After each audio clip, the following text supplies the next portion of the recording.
Hello and welcome back to Newsmax Now. I'm John Bachman. We've been covering the takedown of Qasem Soleimani, and we showed you video. Tens of thousands of people in the streets of Tehran said to be mourning their fallen hero. Meantime, 50 people were killed and more than 200 injured during a stampede at that funeral.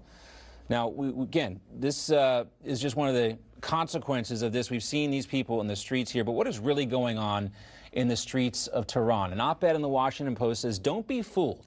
Masih Alinejad, an Iranian national, a journalist living in the U.S., says this is all fake news, these funeral processions that we're seeing. She maintains contact with fellow Iranians back home, and she says this, quote, "Some Iranians have compared the funeral services of Soleimani to those held for Nazi leader Reinhard Heydrich, the butcher of Prague, killed by Allied agents during World War II.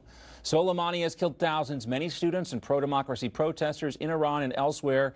He was not beloved by all." For a look at the Iranian propaganda machine inside the country and out, let's bring in our panel for this. Ambassador James Woolsey and Amir Fakhravar, Iranian National Senate Chairman,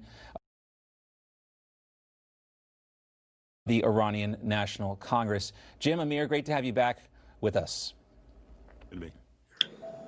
Thank you, John. All right, so Amir, Alinejad says this is all an illusion, what we've seen. The Iranian state media is pushing out this narrative, millions of people in the street mourning their lion-hearted hero. But what really is the truth? What is the breakdown among the Iranian population? What percentage, hates Qasem Soleimani, and they hate the regime? Well, they have a word, I won't say just right, tahiyya, which means lying to infidels, and it's sort of recommended. I think this is like disinformation, which the Russians call their big, very long-term lies. This is entirely false. One of the things is that it doesn't take into consideration the ideas of the Sunnis and Anwar and the Kurds and others who are not happy with the Iranian side of things. And I think it's really come to also be a way in which they can deflect the need to explain anything. They just lie more and more and more. Amir, Alinejad also said this about these funeral processions. Without a doubt, Soleimani had support among hardliners and regime loyalists, but the regime is not taking any chances. In the city of Aves, there were large numbers of people who turned out to mourn Soleimani. The government also forced students and officials to attend. They provided free transportation and ordered shops to be shut down. What do you think the attendance of the funeral would have been had the government not forced people to go? Well, probably 10 people could go there, his family members and Supreme Leader all crying together. But James used the word taghiya. Let me use the word disinformation. It's disinformation and misinformation campaign, propaganda, Marxist propaganda campaign by the regime, which we have been experiencing for last 40 years in Iran.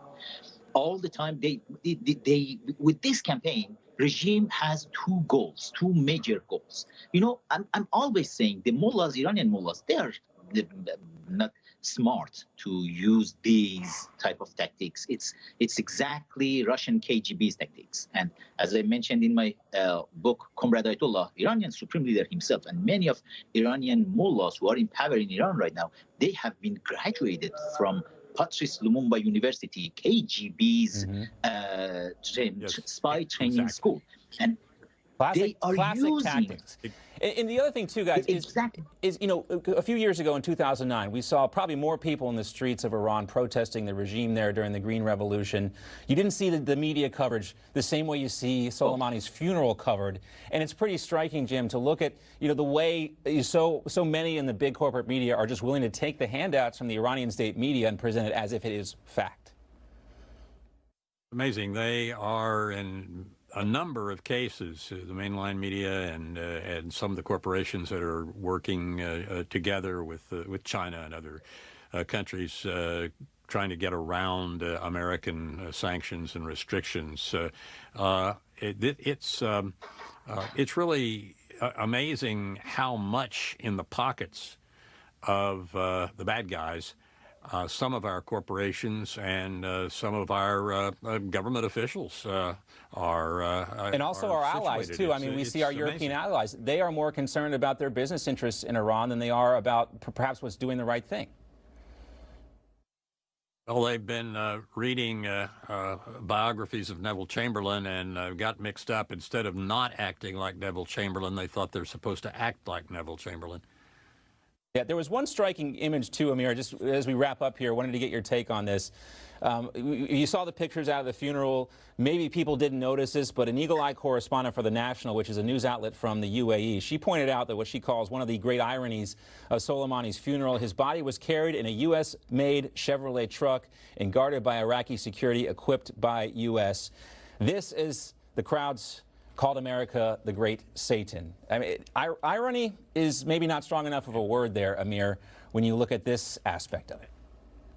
Oh, it will be, John. It will be a lot more interesting for you to know when Qasem Soleimani's daughter was speaking and calling her uncle several times. She said, "My uncle Hassan Nasrallah will take care of the revenge.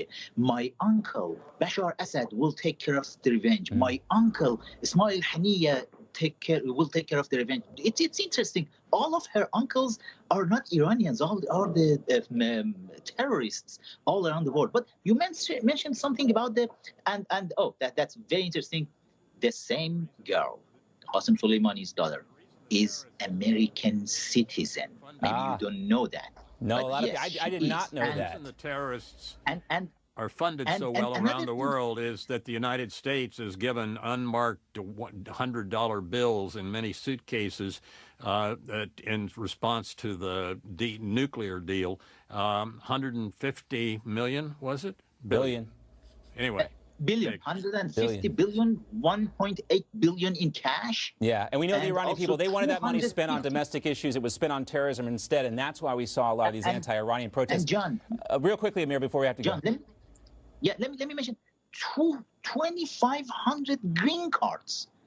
The Obama administration gave to Zarif. Iranian government said, use it for whoever you want to use. And just the last point about the media, Iranian regime could orchestrate, and Qasem Soleimani was in charge of that, to have some representative in every single medias in Western communities.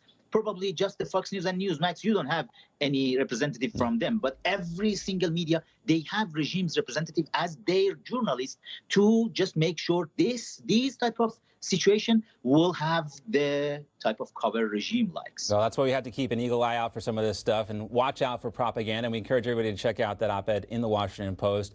Thank you both, Ambassador James Woolsey and Amir Fakhrāvar. Until next time, gentlemen. Thank you. All right, stay with us. More Newsmax now, right after this.